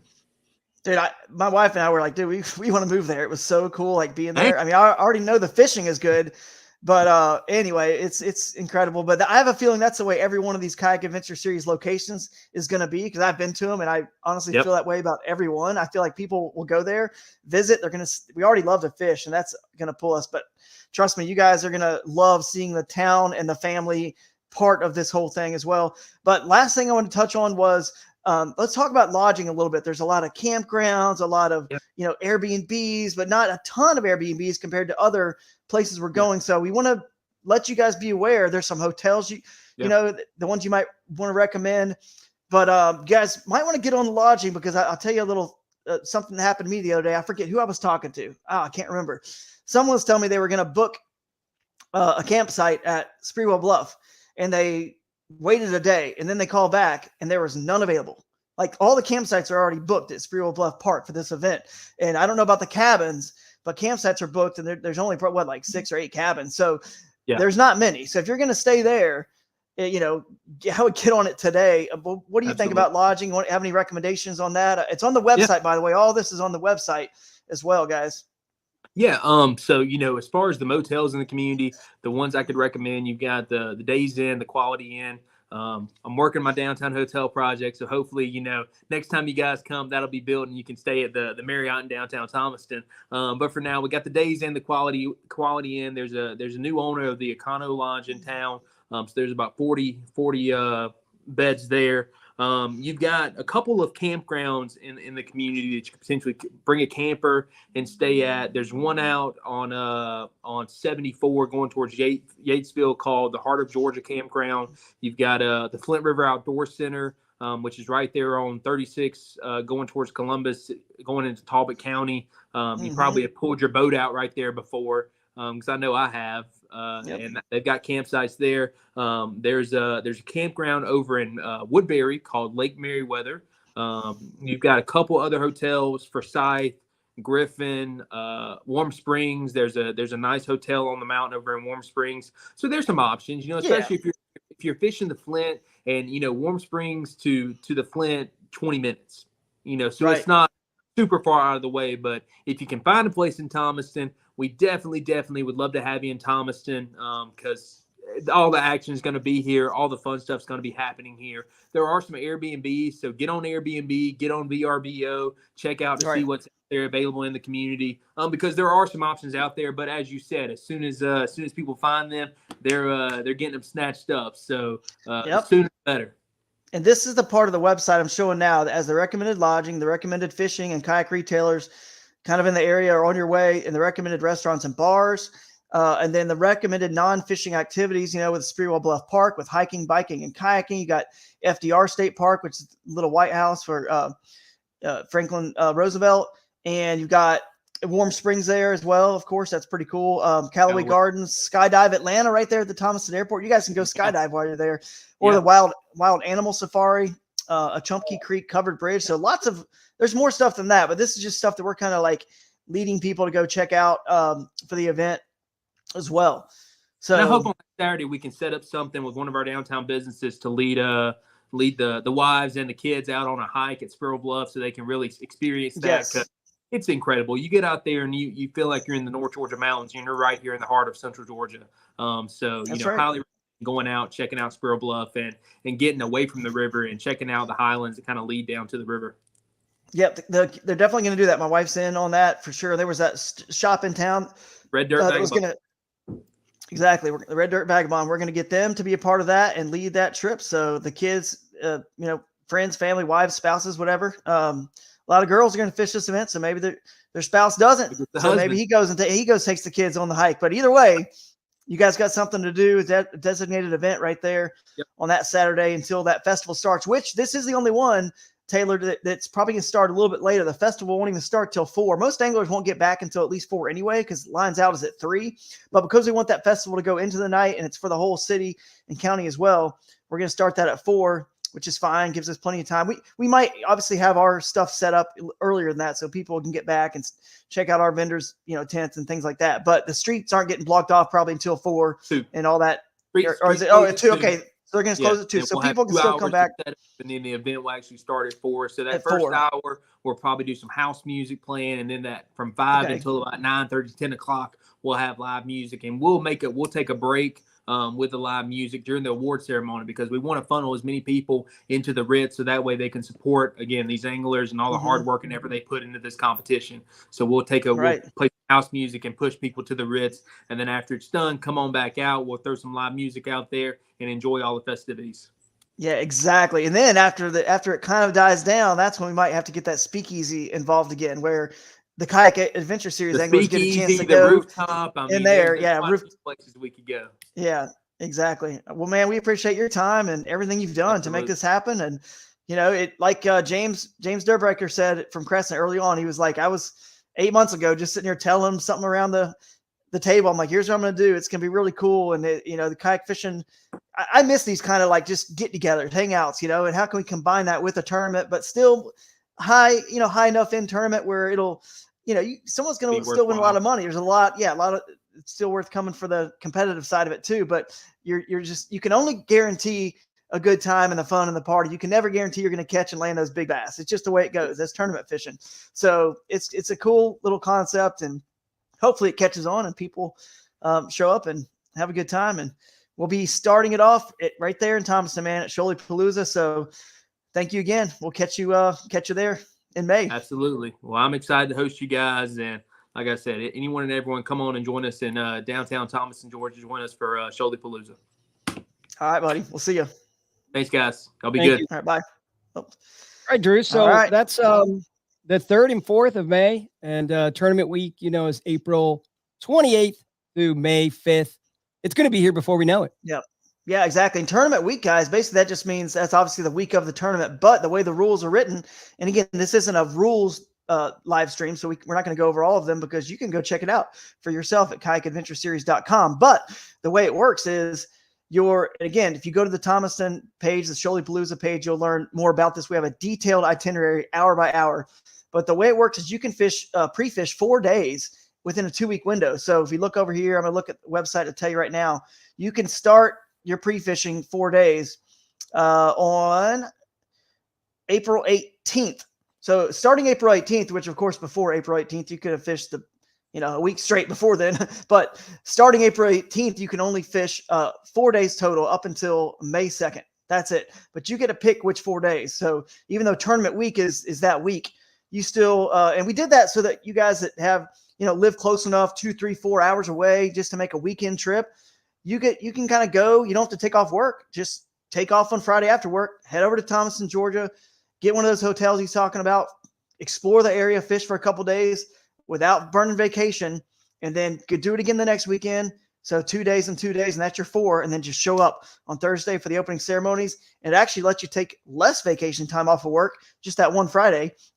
Or if you live close enough, you could even just take a half day and hop right into the fishing. So, but we want you there at the opening ceremonies to get all the cool gift bags, all the fun stuff that's happening, and to get checked in. So we do want people at the opening ceremonies. It's not quote unquote mandatory, but it is very much highly recommended, because I'm trying to figure out what to say here, Billy, because it's virtually mandatory, but we don't want to make it where if you can't make that opening ceremonies on Thursday, you can't make the event. So someone may have to, check you in, or you have to figure out a way to get with us and get checked in.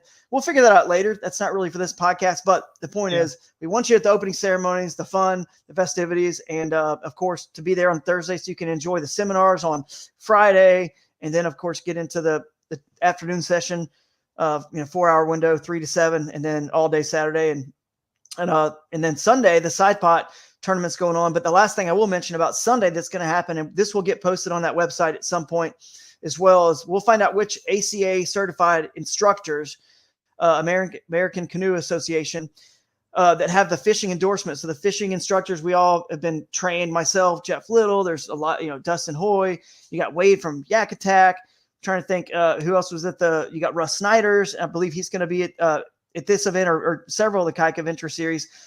Jameson Redding, Chuck Earls. There's a lot of folks out there who are going to be teaching classes on Sunday too, to you guys out there who want to learn, safety and paddle strokes and the stuff that you'll be blown away. I mean, seriously blown away. So Dustin Hoy's online watching. He's going to be there. Dustin Hoy from Raccoon Creek Outfitters, certified. So he's going to be there. And the teacher to student ratio is 5 to 1. So if maybe 3 of us are going to be able to teach a class on Sunday, then that's 15 people that can sign up. So it's well worth it. You'll be blown away by the stuff you actually learn and how it helps you become a better angler, not just a safer angler, which you can't catch any fish if you're injured or dead, worse, right? So definitely worth going to, guys, and signing up for those separate, classes on Sunday. So anyway, trying to think what else we've missed here, Yeah, I just think it's we can't say it enough. The website is up to date. There's a lot of really good information on the website. If you go to kayakadventureseries.com, you go to the individual event pages, and there's trails all over the country, and you go to their website and maybe you get some details or whatever. And I mean, you're going to be blown away if you haven't already went to the website, because like Drew said, not only do you have the visuals, there's video of flyover on the river and things like that, and then that detailed itinerary, because traveling so far, that's one of the things where you got to put your own itinerary together. You feel like when are things happening? It's all right here. Obviously you can mobile, or you can pull it up on your PC, and then also I'll say it again, don't forget to follow us. Absolutely. Don't forget to follow us so you can stay up to date. I'm sharing the website one last time just to let you guys know. We've already talked about the bodies of water with the anglers, but just to kind of go over it real quick here, you'll need to look at this. This is the interactive map here on the website, guys. And then every river will potentially have if you click on here, this is the upstream launch boundary for the Chattahoochee. So anything in red is like a launch boundary, so that's a northern launch boundary. That's a southern launch boundary, or you can call them upstream and downstream. You'll notice on the Flint, there's a downstream launch boundary, but there is no upstream. What does that mean? Well, all it means is you can go far up the Flint as you want and any tributary that connects, because the reality is the northern part of the Flint that's actually big enough to fish and kayak, fish and floatable, it's an hour away. You know what I mean? So there's no point in putting a launch boundary up there, just to cut off 15 miles of potential, or a few miles of floatable river and creek. No, we want you guys to get a chance all winter long to explore this map, put it in satellite mode, And that's what I love about, kayak fishing tournaments is exploring all this water. So we'll let you figure out what's upstream. There's no boundary. Just go up as far as you want. For the Ocmulgee, you've got the dam at Lake Jackson. That's the upstream launch boundary. The ramp right below there, the Georgia Power ramp. And then the downstream launch boundaries right in downtown Macon there. So just check all that out. You got High Falls State Park Lake.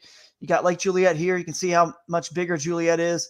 And, of course, the Ocmulgee River is right here. And the Flint, we know where that is, right in Thomaston. So back here. So that's pretty much it. If you scroll down a little bit, you'll see I actually have an interactive eligible water preview video that helps you understand all of the water that's in bounds and kind of what it's about a little bit, a little preview video. You can click on that and watch it. And again, you read the whole rules. If you go up to the very top of our website, you can see the rules is under for anglers. You can click on the rules. But what I'm getting at is to scroll down here one more time is every one of these rivers and lakes, you can fish any of them, including any and all free flowing canals and creeks and rivers that feed into them. But what you want to do is, you just track all those tributaries that are connected. And we say free flowing, that means that aren't dammed up, right? But if you hit a man-made obstacle when you're scouting it, online or in person, when you see and you find that man-made obstacle, like a solid or earthen dam, which is your a city park lake or pond, you know what I mean? It's a solid or earthen dam. We're not talking about, a spillway dam that's just running the river. Those are still legal. So you go up until you see a solid or earthen dam, a road, a culvert, or pipe that you cannot kayak under or over. Any of those are hard boundaries. So that's where it stops. But a spillway or lowhead type dam is legal in Kayak Adventure Series, and anglers can fish and access above and below them. They're just running the river and are different from a solid or earthen dam that have water flowing under via like a pipe, your typical farm pond, like the pipe, so, or a drain, or even a big lake that has obviously the turbines. So that's all going under the dam. So those are hard boundaries that you can't go past. So if for some reason we wanted a spillway dam to be a boundary, we would have it marked as a boundary. So anyway, that's pretty much it. And you can access legally and publicly. You find the water, access to the water publicly, then go ahead and launch there. But if for any reason you read through these rules, guys, then and you're just still unclear about something, just contact the tournament director. There's a link right here. It's Amanda Brandon. She's the tournament director, not me. I'm the director of fun or whatever you want to call it, the creator, founder.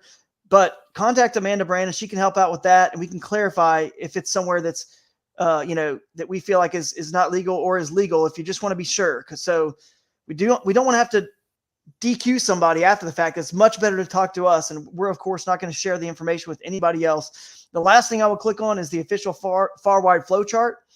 This is actually super simple. If you go on Farwide or any county GIS or Onyx or any app like that, if you're just unclear about what's public land, then all you have to do is go to this flow chart. How is the land listed? Is it listed public? Okay, it's a tournament approved launch. If it's listed private, follow these arrows and you'll find out if it's approved or not approved.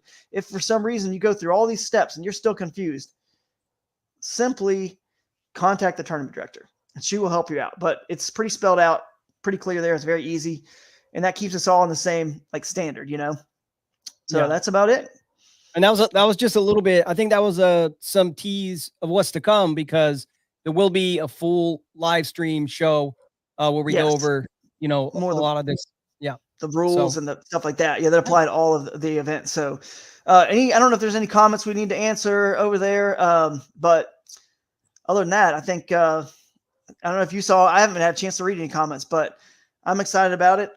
Jody Queen's excited about it. Like I said, he's probably going to be picking on the banjo with Abby at this one. We're working on some of those details now. So yeah, it's exciting. Can't wait to see. Maybe we'll have Jody and then maybe they can play it at the speakeasy. That would be cool too. Maybe just Jody on the banjo at a speakeasy sounds right. It sounds like it worked, because West Virginia, obviously there's a lot of, he knows his moonshine and, homemade brews. I'll say it like that. Jody knows that stuff well. That just fits. I feel like it fits. So, but I'm excited, guys. Lots of people in the comments. Thanks for joining, everybody. Thank you so much to all of the sponsors. We will also have more shows kind of touching on all those sponsors. You guys see them written. We couldn't do it without them and the support of Thomaston, Georgia, and everybody. So I will be there. Billy, yeah, you going to the event? I'll be there. You're going to be at Shoaliepalooza? Cool. I will. Awesome, man. man, we can't get into all these questions, but Alan, I will say when you come to Dr. Salmon's seminar, he can tell you more about what's the difference between a shoal bass and a spotted bass. I've never caught a shoal bass that I know of. So that's a kind of a loaded question, but the simple version is there's a smallmouth bass, there's a largemouth bass, there's a spotted bass, there's an Alabama bass, there's a Guadalupe bass, there's all the bass, Swanee bass, and then there is a shoal bass. That's one of the black bass species. So and they mainly just live in Georgia. There's one small part of Florida you can still catch them, but they only live in Georgia. So Alan, you're not sure if you've ever caught one, but if you don't live in Georgia or you never fished Georgia, trust me, you've never caught one. So, and they get big, and they're pretty cool fish. They're a bucket list fish for a lot of anglers, and they're commonly referred to as the shoalie. So come check them out, the Shoaliepalooza. We'll put you all on one and check off that bucket list. Thanks, Billy. Appreciate you, man. That's it. Thank you, everyone, for tuning in, and we'll see you guys next week. Bye, everyone. All right. See you at Shoaliepalooza.